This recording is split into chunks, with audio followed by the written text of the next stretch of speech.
It's Cougar Sports Saturday. That's caught!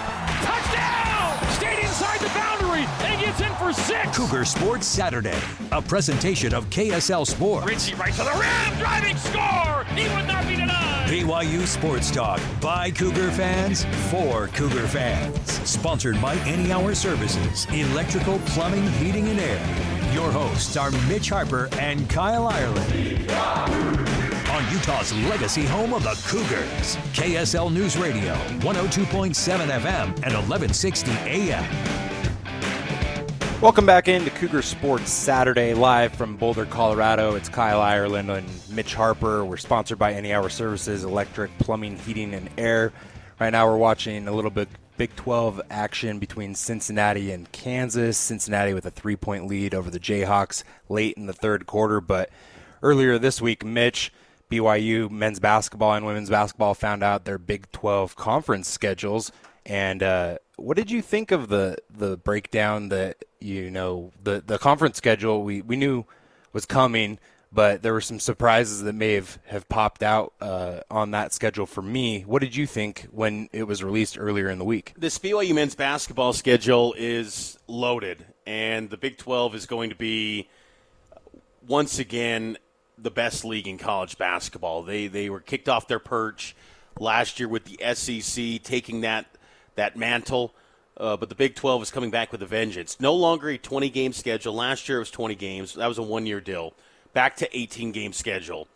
And BYU opens up Big 12 play in basketball on January 3rd against Kansas State for this men's basketball program. That's going to be a lot of fun. The home opener is January 7th against Arizona State.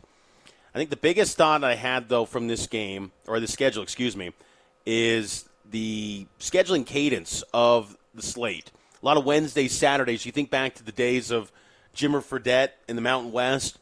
BYU, when they were winning titles, it was a Wednesday, Saturday cadence because for BYU, you've almost got 2 days eliminated in many respects on the week because typically you don't want to play a Monday game. You can't play Sunday, and Sunday's a non-starter for anything practice-related. So I think Wednesday gives you enough breathing space to get ready for every single game, and you get a lot of that on this schedule. Typically in the Big 12 schedules, it was Saturday to Tuesday, and then that big gap. I think Wednesday, Saturday is perfect. You're going to have some Tuesday games. There's a big Monday game in there as well. But overall, I like that flow of Wednesday, Saturday because historically BYU was really good in that spot. They won conference titles in the Mountain West with Jimmer when they had that scheduling. Yeah, I looked at this schedule and I thought of that January stretch there between January 10th and January 30th and what that means for BYU because if you look at January 10th, they play at Utah. Then they host TCU, go on the road and face Texas Tech, and then they get Utah at home before also hosting Arizona there. And then you travel at the end of the month to Kansas. I think that's a tough stretch that could really kind of sway BYU as they have their first 5, 6, 7 games there in Big 12 play. Is there a stretch other than that maybe that you look at and say, hey, that's like a really tough stretch for BYU to face? Well, I look at I think the whole stretch, the whole schedule is challenging. I think there's a pretty good flow to it. I think there's nothing that says, oh, my gosh, that there's 5 games where you can lose them all. That's how good this BYU basketball team is. I think the most kind of quirky thing about the schedule is that the Big 12 lined up BYU and Utah matchups twice over a 2-week period. Keep in mind with Big 12 basketball in this 18-game schedule, you're going to play the other 15 teams at least once, and then you have 3 teams that are repeat opponents, and Utah, of course, being one of the repeat teams. BYU first goes to the Huntsman Center on January 10th on a Saturday, which is so weird to me because that will mean when they play on January 10th, 3 out of the last 4 meetings will have been at the Huntsman Center. That's just, again, yes, you're going to get a game at the Marriott Center, but still, why is that the first game in the 2 games next year at the Huntsman Center again? I don't understand that from the Big 12. But then 2 weeks later, Saturday, January 24th, BYU takes on Utah in the Marriott Center. That's just kind of strange to see both of those games in a 2-week stretch that are rivalry game. I'm fine with BYU and Utah not being the last game of the season in basketball. That wasn't always the case in the Mountain West and the WAC. That was very uncommon. And last year was kind of anticlimactic having BYU and Utah play to end the regular season. I just think that It's just strange to have both of those games in a 2-week stretch. Very unusual there, because imagine if you do have a few injuries, you have to dig into your depth, and you're not full strength. You might miss the rivalry game for those players over a 2-week stretch, having both of those games there. I think what also caught my attention, too, is that Senior Day matchup.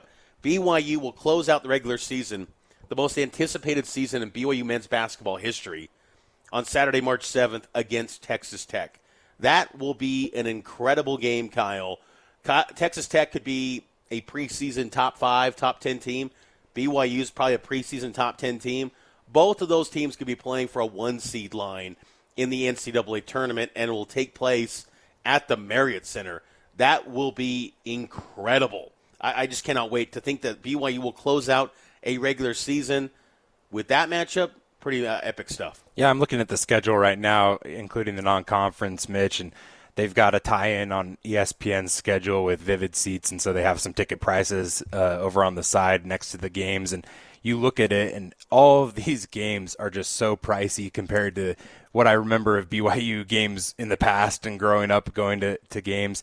You've got only a handful here that are under $100 as the lowest ticket price, and those games are Cal Baptist, you've got at K-State, you've got at Cincinnati, and at Baylor, at Oklahoma State. Pretty much every home game, though, is an expensive ticket price. You've obviously got the Utah game.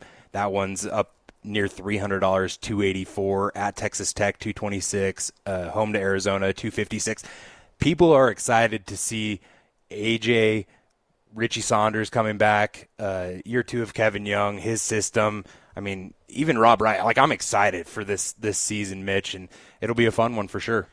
3 years ago, BYU played a total of 4 Power 4 teams on the schedule. This year, you only have 7 non-power conference teams on the entire schedule. Yes, the rise of BYU basketball has been incredible. This is a national program that's going to be in the national headlines this entire season, and they are in full swing with basketball practices. They're rolling this week. They've been participating in practices. John Rothstein was out at practice. I would love his local to be able to get to see a practice as well. But Rothstein was there for the national side, and this BYU basketball team is going to be quite the sight to see. Just the versatility. When you've got Rob Wright, you've got A.J. DeBonsa. Oh, by the way, you got a potential All-American in Richie Saunders, who's going to be far and away the best shooter on BYU basketball. He might be the best shooter in college basketball next season with how many open looks he's going to get. Richie's going to be on a whole different level. And the thing that's great about A.J. DeBonsa, that's so underrated at his game, he is a more than willing passer. It is not just about him. He wants to get his teammates involved. He loves to get an assist as much as knocking down a big bucket. That's the thing about A.J. DeBonsa that gets kind of misunderstood, because I think fans look at a guy like DeBonsa, number 1 all-world recruit, and they just think bucket getter, he's going to fill it up and get 30 or 40. That's not his game per se. He could do that. Sure, he can take over. BYU is in the world now where they don't have to design many plays for this crew. They can just do your thing and operate like pros. But the thing is DeBonsa, he loves to dish the rock out, and same with Rob Wright.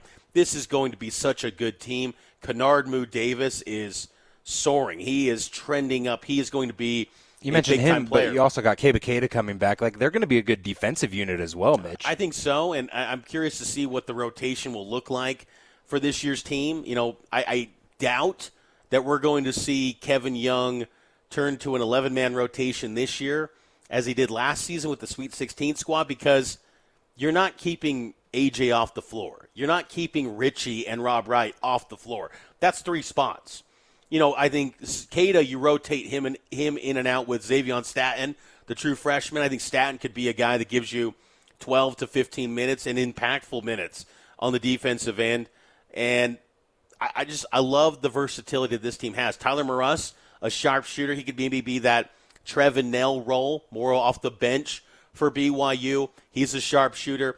You've got to have shooters around A.J. DeBonsa. I think BYU's got a good grouping of that, because A.J. and Rob Wright, they will find you, and they will pass you the ball in the sweet spot to where It's just catch and shoot, man. Half a second, get that thing off, let it rip. This team's going to be so much fun to watch. And just to see that schedule now and to see how it stacks up, it's almost time. I mean, we've been talking about A.J. DeBonsa since about Memorial Day in 2024, since he got the official offer.